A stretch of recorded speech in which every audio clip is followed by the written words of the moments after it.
DES. My name's Destiny Brown, and I'm here with Sarah Jackson and Mr. Rick Shelton. we'll have a few questions for Mr. Shelton.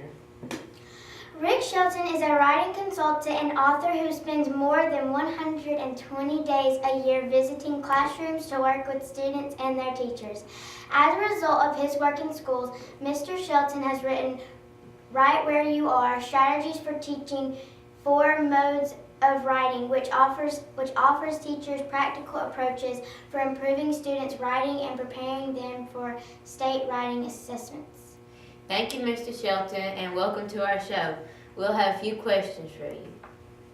You have spent several years visiting schools in Alabama and across the Southeast, talking with students and their teachers about writing. Why is it so important to you? Well, first of all, I will say that you're interviewing me on my 20th anniversary. I have spent 20 years wandering around Alabama and Mississippi and Georgia. I talk to like 6,000 students a year. I talk about writing. That's important to me because I think writing is a tool that helps you learn how to think better. And then it's a tool for you to share those thoughts with other folks. I think it's also important these days because it makes people, not just students, not just young people, it makes people slow down and think about what they really know and understand. They have to write carefully. They have to think carefully about what they're doing. A lot of times people get on, Twitter or they get on Facebook and they just type something and send it. And they don't think about it. And when it goes out there, sometimes it doesn't make sense, or it offends somebody, or it's not true. And so they have to, to me, I want kids to stop, think about what they're doing, write it carefully, rewrite it again, maybe, so that it makes sense. What other books have you written? Well, I have also written a book for kids, a fiction book, a little chapter book called Hoggle's Christmas.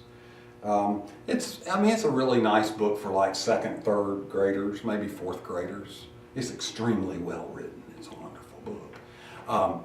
I've also, and I think this is important to know, I've written several books that have not been published, that I sent to publishers and said, hey, I think this is pretty good. And the publisher said, well, it's pretty good, but we can't use it right now. And they didn't publish it. And I tell that because it's real important. Everything you write is not going to be up to the standard. It's not always going to be something that other people like. And that doesn't mean you stop writing, huh? You keep going. It'd be like a basketball player who played in a basketball game and they lost the game. And then he decided, or she decided, well, I'm not going to play anymore because we lost the game. Just because I wrote a book and somebody decided not to publish it doesn't mean I stopped writing, okay? What brings you here to DES? Well, I was invited by Ms. Wilson to come and talk this time with 3rd graders about writing stories, about how to put a story together.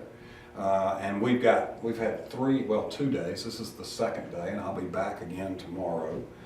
So we'll have 3 days to put a story together, right? Using a real ancient story structure that people have been telling stories like this for thousands and thousands of years, right? About how you start at home, and then you take a journey, and something happens out there, right? Really exciting, right? And then you come back home, right? So it's called an out and back story, right? Okay? So that's what I'm doing here, right? I'm talking with 3rd graders this time. What is your favorite book that you have written? Okay, so I have an answer to this. I have heard this question before, all right? After 20 years, I hear this question a lot, and I have the same answer. My favorite book is the book that I'm working on right now. Not the one that I have written. My favorite book is always the one that I'm writing now, because that's the one I have to be concentrated on. Now, my big problem right now is that I'm writing 3 books, which is not a good idea. You shouldn't work on 3 things at the same time, right? So I'm working on a book about my grandfather who was in World War II and jumped out of airplanes with parachutes, and and I'm working on another book for teachers about how you write in science class and social studies class. And then I'm also working on my book that I think I'm going to do the first. And it's a fantasy book. Only it's like a Native American fantasy book. Right, about this wonderful disc that if you ever go down to Moundville, Alabama, you'll see it. You've seen it, it's probably in your history books. It's a round disc, and it has a hand in the middle of the disc with an eye in the middle of the hand. And it has 2 rattlesnakes who are kind of like around it, and they're kind of eating each other. It's really cool, right? It turns out that this disc is actually a teleporter. It'll send people places, but nobody knows that, right? Except these 2 boys who find out, right? Okay, who are kind of like my sons, but anyway, right? So that's my favorite book. That's the one I'm really looking forward to. Is the one I'm working on right now.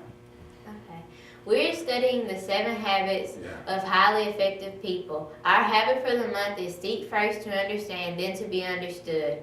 How would you apply this to your job and what you do? Oh, first of all, that is a great thing to do. Most people want to talk first, and I'm one of those. So I have to really work on my 7 habits. Most people I want you to understand me. I don't want to listen to you. I got stuff to say. Right? Instead of what? Listening and trying to understand what somebody else has to say. Now, for me as a writer, that listening, that seeking to understand before you're understood, for me, that usually means reading a lot of books to understand how writers write. And listening, right, as I read, to what they're saying to me and learning my skills and my craft from them. But I also think when I'm working with teachers, I need to listen to what teachers are saying to me about how they teach and what their difficulties are and what their triumphs are and what they do well and what they need help on. Instead of me just walking in and going, hey, here's what I'm going to tell you. I have to listen and go, okay, what do you want? What do you need? Talk to me about your work as a teacher before I talk to you. I'm going to understand what you want or need or what's interesting to you. Right? And that works just in being friends, right? Yeah, if you're a friend and you're always talking, instead of going, hey, how was your day? And tell me what's going on with you, right? Instead of, hey, I got to talk to you, talk, right? So I think it's really important in your job. I think it's really important just in your everyday life, too. It's a great thing to think about and work on. Okay, would you look into the camera and leave a word of encouragement to the students of DES? I sure will. And the first thing I'm going to say is the students at DES have been really encouraging to me. When I work with the students here, I get a lot of energy because the students that I work with work hard. They do what I ask them to do. They're polite. They laugh with me. They listen to me. They do what I ask. So first thing I'm going to say is I'm encouraged by you. Right? The second thing I'm going to say is something I say all the time, and this doesn't matter whether you're a musician or a writer or an athlete or an artist or a mathematician or a scientist. Do what you need to do when nobody's looking. Don't wait for the teacher to tell you to read a book. Go read a book yourself and then read 3 more books. If you're a basketball player, go home and practice when the coach isn't watching. If you're a musician, practice that piano or that guitar when it's not piano or guitar lesson time.